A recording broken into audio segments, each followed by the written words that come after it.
you've read a lot about George Romney.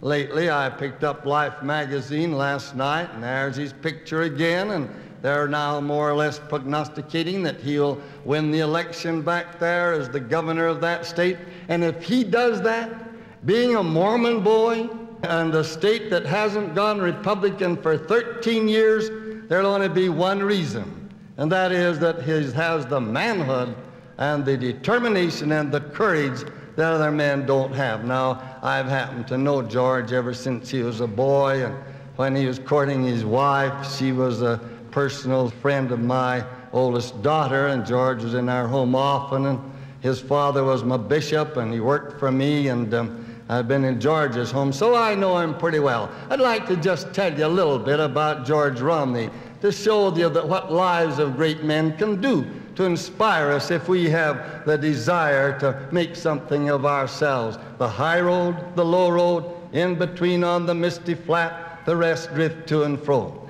Well, after George had filled his mission and married, he went back to Washington to get a legal education.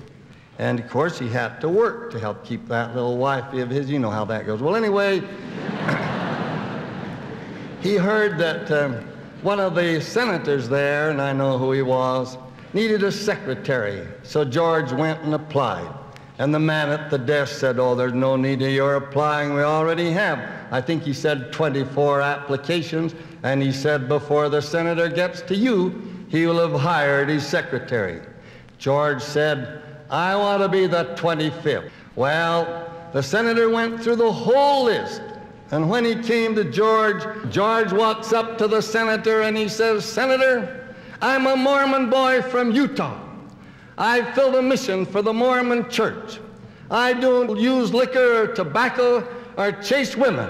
I belong to the opposite political party to what you do, but I'd like to be your secretary." The senator was just floored. He looked at him and he said, "Well, go in there and hang up your hat and go to work," he said. That's all there was to it, you see.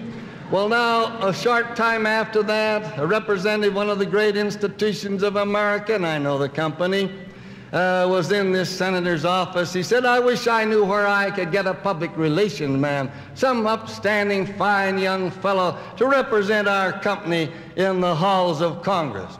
The senator says, sitting right in there at that desk, he says, "I don't like to let him go, but I wouldn't like to stand his way." Now, if I have the story correct, they gave George $10,000 when money was money to start in with, and a nice automobile to drive, and a nice house to live in. But George never once had to lower his standards. He was first and foremost a Mormon boy from Utah.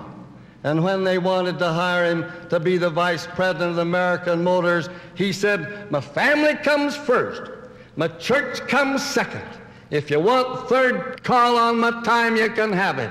And they hired him and took the third place.